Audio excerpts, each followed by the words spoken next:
We begin here in Billings this morning, where a suspect is behind bars after leading officers on a chase. It all began shortly after 11 o'clock last night at the intersection of 1st Avenue South and South 27th Street, where officers received a report of a pedestrian being struck and a female being forced into a vehicle. Officers attempted to stop the vehicle, but the driver fled, leading them to South 27th Street and Frontage Road, where the driver crashed. The driver was taken into custody. Details on the female's condition, damages from the crash, the suspect's name, and possible charges have not been released. After 10 hours of negotiations, a hostage situation at a Butte bus station ended with the suspect surrendering. The incident began on a Jefferson Lines bus that was traveling between Billings and Missoula. A man armed with a handgun ordered the bus to stop in Butte.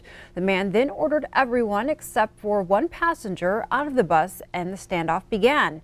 Butte police say the man also claimed to have some kind of explosive device on the bus. Heavily armed police officers took up defensive positions around the bus, and the local SWAT team was also called to the scene.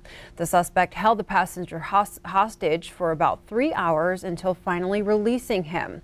It all came to an end around 9:45 last night when officers fired a chemical agent into the bus that forced the suspect out. No gunshots were fired. The suspect surrendered and was immediately arrested. Erratic driving and a high-speed chase potentially helped save a Helena woman's life and put her alleged captor behind bars. Court documents state law enforcement received reports of a vehicle driving erratically Tuesday morning near Townsend.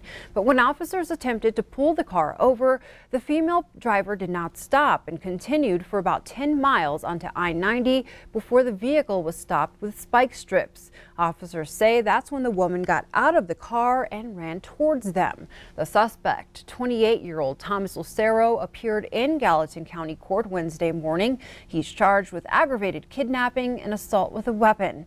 The victim told officers she had been in a relationship with Lucero for a few weeks. On Tuesday, she said Lucero ordered her to drive him to Billings. While Lucero slept, she says she kept the speed of the vehicle reasonable but swerved toward oncoming traffic while flashing her lights, hoping someone would notify authorities. Family members of missing and murdered Native Americans traveled to Helena to advocate for a package of bills intended to help address the crisis. MTM's Jonathan Ambarian looks at some of the proposed legislation. On Wednesday, people from around Montana gave emotional testimony about how they've been affected by what they call an epidemic of missing and murdered Indigenous people, many of them women and children. It's a crisis, and we're reaching out to you guys now, asking you guys for help. Many of those in attendance wore red, a color that has come to symbolize missing and murdered Indigenous women. Representative Ray Peppers of Lame Deer is sponsoring 2 bills and a package of legislation designed to help resolve these cases. And they're asking for our support as legislators to step up for them and look for justice.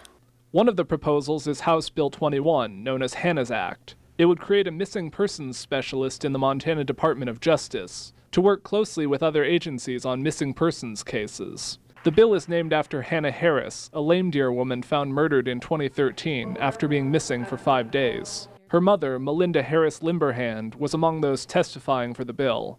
We need somebody to come in and help us out.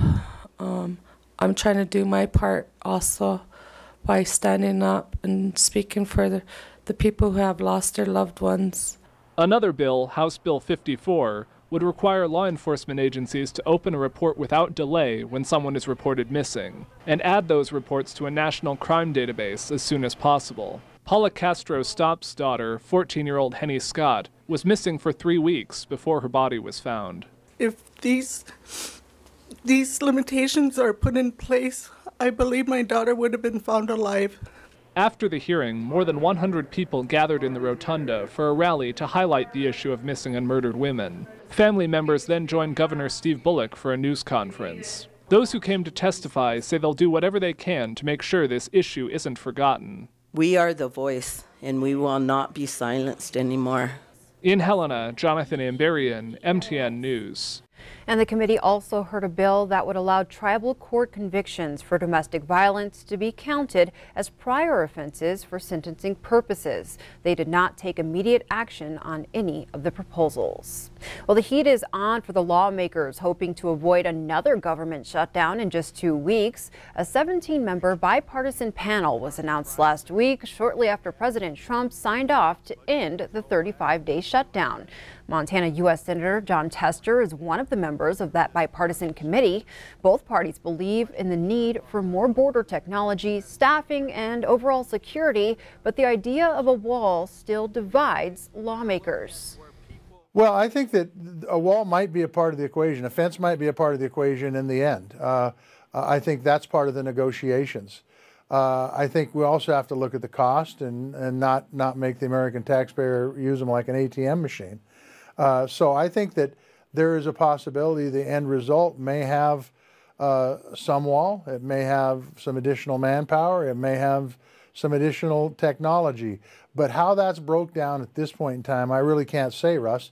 That's going to be part of the conversation moving forward and part of the compromise.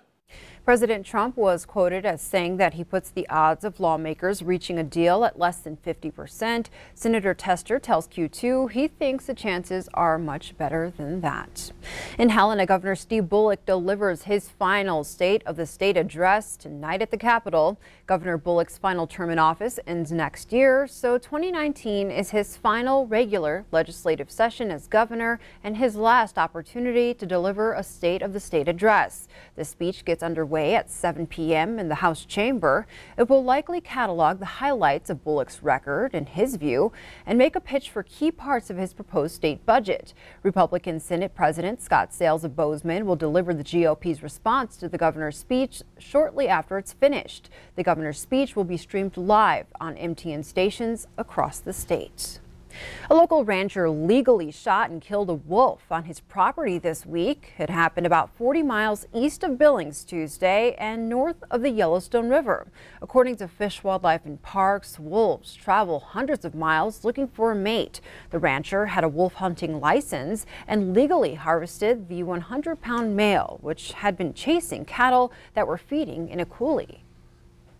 Ranchers are allowed to protect their property, their livestock, their pets, their herd dogs, and other people. And they're allowed to do that, and they can legally do that. In this case, there wasn't any question about it because whether the wolf was attacking the cattle or not didn't matter. The rancher had a wolf tag, harvested the wolf, and that was all there was.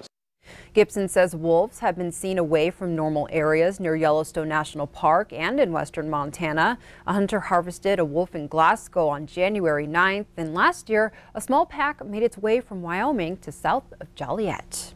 Meanwhile, local volunteers will begin collecting important data about area homelessness today.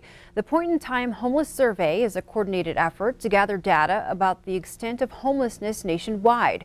The survey determines the number of homeless individuals living on the streets, in shelters, and in places such as cars and homeless camps. It supplies valuable data used for determining the right course of action for providing assistance in each area. Face of homelessness. We all think of the weathered man on the corner holding a cardboard sign, and that's not it. They're mothers, they're children, they're someone you walk by in Walmart, they're a teenager sitting next to your son in math class. And that's what is alarming, and it was so interesting about this particular survey is that's when we find out that information. Last year's data found that there are 1,400 homeless individuals in the 5-county area surrounding Billings. It also found 119 unaccompanied youth, 27 of those unsheltered. Those who are interested in learning more about the survey or want to know how they can help, contact HRDC at 247-4732. Billings firefighters are out braving the frigid temperatures and water as they practice saving lives. Take a look at this video from the Billings firefighter Facebook page that was shot on Saturday. Crews say the ice here is about 10 inches thick. To practice ice rescues, they allow the ice to freeze over just a little bit. They can demonstrate that the ice can feel thick enough to walk on, but be very unreliable. Billings firefighters warn, use common sense and extreme caution when fishing or recreating on the ice ice, and don't let your animals walk out onto the ice either. Tickets for the St. Jude Dream Home giveaway go on sale next week, Wednesday. One lucky winner will win this $500,000 home built by Classic Design Homes in the Ironwood subdivision for just $100. Tickets are limited, and the sooner you buy, the better chance you have to also win one of several other prizes valued at more than $1,000. Tickets will go on sale right here on Montana This Morning at 6 a.m. Wednesday, February 6th.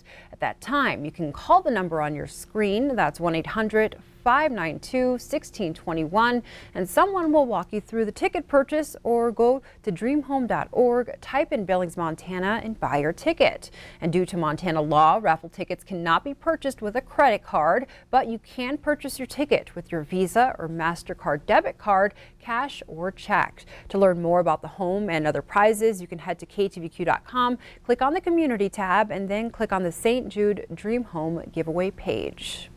A Billings man fell victim to fake concert tickets for this week's Bob Seger concert. The ticket receipt shows the seats were paid for and everything seemed normal until they tried to use the tickets at the door.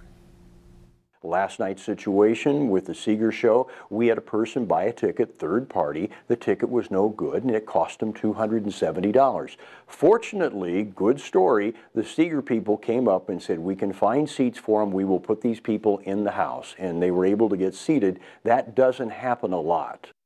Massey says while there are some reputable third-party ticket vendors, you do need to do your research. He adds it is always better to buy through their website, metropark.com, so you know the tickets are good, and if there are any issues, they can help you out.